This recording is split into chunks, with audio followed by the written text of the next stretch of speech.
Hello all, my name is Keyur and I'm recording this video on demonetization, its impact, as well as pros and cons as part of my Indian Economy and Policy course taken by Professor Somen Majumdar at IIM Trichy. So what is demonetization? It is an act of removing the legal status of currency as legal tender. It means notes or even coins must be retired and replaced with new ones, or completely new currency can be introduced. One might think why it's been done. One major reason was to tackle the menace of black money. Indian government's goal was to remove all counterfeit currency from the market, which is used in tax evasion, corruption, and even in funding terrorist activities. These two currency notes are the most used currency in the Indian market. It had 86% share in the market. Impact. Demonetization had a big impact on Indian market and citizens, or citizens like you and me. People flocked to the banks to change their currency and stood in long lines in front of banks and ATMs for hours to draw their money. Okay, it resulted in a cashless economy. This is the second most important result of demonetization. Human tendency is to avoid changes. Though the people know the benefits of cashless transactions and e-wallets, they are still at the back foot to adapt these. Maybe due to lack of awareness or faith or knowledge. The demonetization motivated them to try new technology. More cashless economy will lead to more cash reserves at the banks, will reduce the risks of default, and will increase liquidity. Uh, the fall in economic activity due to demonetization could last from 2 to 3 quarters. Consumer spending activity fell to a near halt. Consumers refrained from making any purchases except essential items from the consumer staples, healthcare, and energy segments. Activity in the real estate sector, which includes a lot of cash and undocumented transactions, slowed down significantly. Metros and Tier 1 cities reported up to 30% fall in house prices.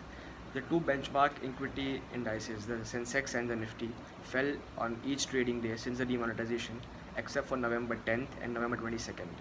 While the Nifty fell 6.3% from November 8th to 22nd November, the Sensex fell 5.9% during the same period. Real estate, jewelry, retailing, restaurants, logistics, consumer durables, and luxury brands, cement, and some segments in retail and small and medium enterprise lending space faced short-term instability. Those companies with level of debt faced more pressure in the form of loan defaults. Let's look at the pros of demonetization. The menace of black money can be controlled to some extent. Terror financing using black money for illegal activities, etc., will take a hit. The counterfeit currencies, which have an impact on the real economy, will be rooted out. The mobilization of deposits in the banks will increase, which may lead to increased credit flow and lowering of lending rates. The black money adds to the inconspicuous demand, and hence the inflation to some extent will be under control.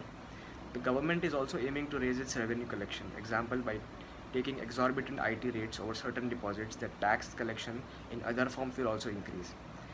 The real estate is one of the major sources of black money generation. With this move, it is expected that the property market rates may bottom out or moderate. It's a major step by the government towards forming a cashless economy. The honest workers will be rewarded under such scenario. The elections are usually associated with black money generation and circulation. With this scheme of the funding of elections through the nefarious ways will be hit. It is expected that with this move, the fiscal deficit of the government may come down. Some cons of demonetization as well. For one, the black money is not stored in the form of cash only, and secondly, the measure takes care of result but not the cause. Black money generated mainly because of corruption and tax evasion. This measure controls the usage of black money but cannot control the causes. Sudden and huge demand for the new currencies.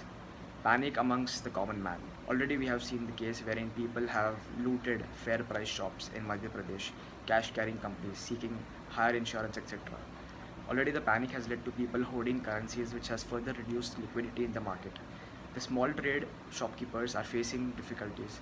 Black marketing of new notes, currencies is on the rise. The establishments such as banks, hospitals, etc. are under a lot of stress.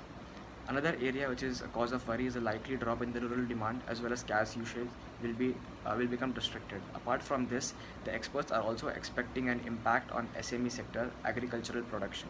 The economy was expected to perform well, as there was an expectation of a good rabi crop after two bad monsoons, but a prominent economist Pranab Sen has said that demonetization is akin to third bad monsoon year as it will have an impact on agricultural production. But the more dangerous situation is this, having a spillover effect on fertilizer tractor sectors. Conclusion. To sum up everything, I would say demonetization was a really masterstroke. It will help in fighting against corruption, black money, and tax evasion. I, as an Indian, stand strongly behind this move. Though all good said about this, I think the way it was planned and handled could have been better. Otherwise, I support demonetization. Thank you.